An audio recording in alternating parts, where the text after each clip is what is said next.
This is Sports Overtime.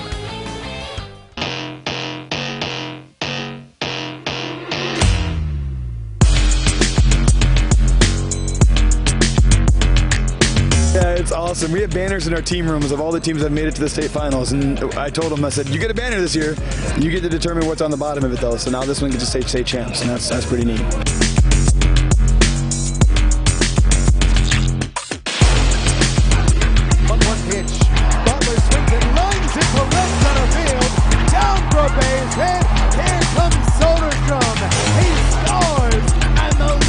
Walk off. You know, he doesn't need confidence. He's always been confident, but I think he needs to see success. And every person, every player wants to feel better about themselves.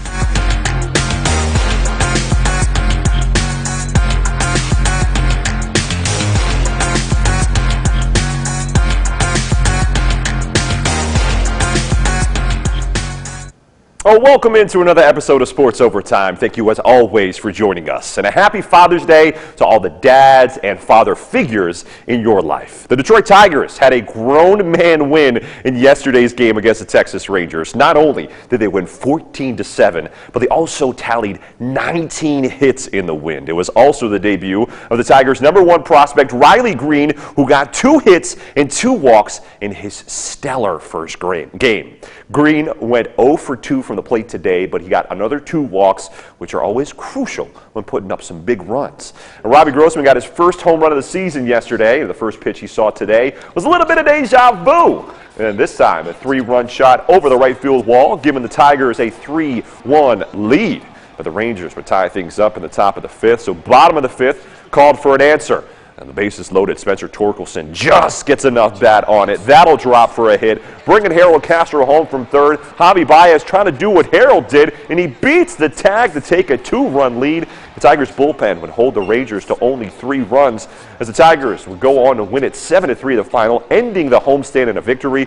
And after the win, Robbie Grossman shared what has helped him turn things around and have 2 home runs in the last 2 days. I feel good. I made some adjustments, and I'm happy I can do something to help the team.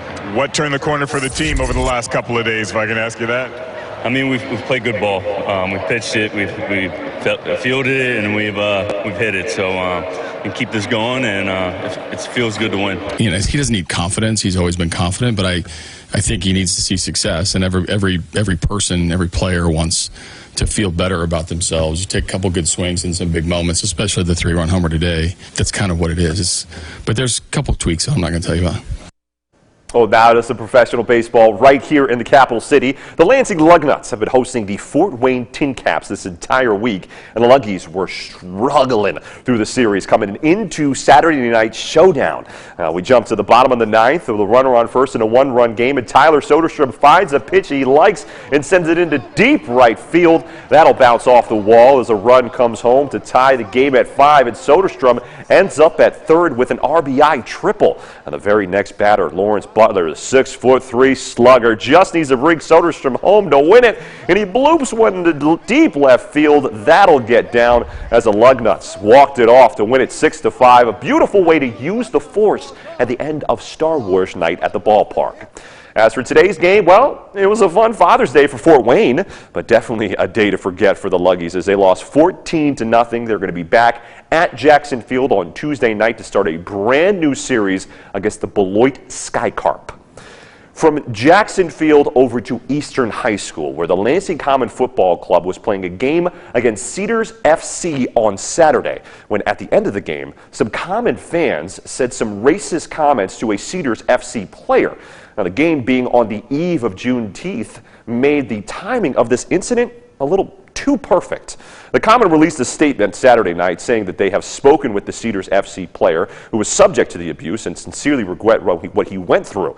They said that they will be taking further steps to assure that this never happens at Eastern Stadium ever again, and that all are welcome at Lansing Common matches, but racist, abusive behavior is not. Stick with 6 Sports for more updates on this incident.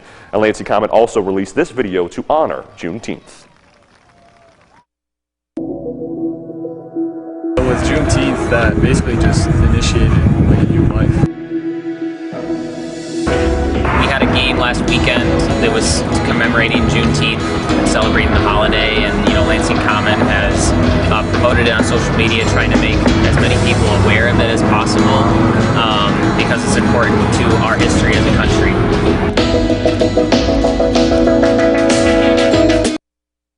Well, it's time for us to take a break, but we're staying on the pitch when we come back, as we're going to hear from the Williamson girls soccer team after winning its first state championship. Plus, the additions to Munn Ice Arena are coming along nicely. We're going to tell you more about it when we come back.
Welcome back, everyone. On the high school pitch, you may have heard about this Williamson girls soccer team, which won its first ever state championship on Saturday afternoon. And just like a few other games through their postseason run, this game came down to the final moments.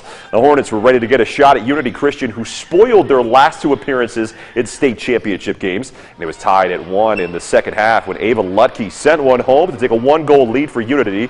It would take a free kick goal from Liz Bellinger and a go-ahead goal by Briar Fenich to give the Hornets the lead with less than 2 minutes to play, as the Hornets would hold on to claim the 3-2 victory. So, Coach, how great is it to finally be able to put up a championship banner in the team room? Yeah, it's awesome. We have banners in our team rooms of all the teams that made it to the state finals, and I told them, I said, you get a banner this year, you get to determine what's on the bottom of it, though. So now this one gets to say state champs, and that's pretty neat. So much dedication and time. I mean, work, just constantly bringing it every day to practice, whether that's just like stretching or film. But I mean, we were 100% focused. We knew where we wanted to be this year, and this was the goal, and we got it done. I am proud of them. A lot of them are the basketball team, which we were there to support them, to help them win their state championship. Obviously, it means a lot that basically our whole school was here. It was absolutely amazing. Great atmosphere to play in, and great way to win and end the season. Well, now let's look ahead to what's coming up this week. The MSU hockey team's addition to Munn Ice Arena is set to most likely be completed this offseason. The $26.7 million addition was, of course, put on pause due to the pandemic. And tomorrow afternoon, your 6 sports team is going to get a closer look at some of the construction. The addition includes a new public front door that will have memorabilia, additional concessions, new locker rooms, and coaching offices, and redesigned entryways. You can see a couple of those additions in these pictures the hockey team tweeted out. And during his introductory press conference, head coach Adam Nightingale gave his thoughts on what to expect when it's all done and the Spartans move in. The new facility, it's unreal, like the best in college hockey. And I know when you make decisions as a donor, there's a lot of things you can do with your money. And I just promise you that new addition, we're going to be great stewards of that area, and it's going to be spotless, and it's going to look brand new, and we're going to respect it. And then any donations in the future, please know that those will always be used to help the student-athlete experience and make sure that we're putting our best foot forward so they can have a great experience. Well, that's all the time we have for tonight's show. From all of us here at WLNS, we thank you for watching and hope you have a happy and healthy rest of your week. Good night, everyone.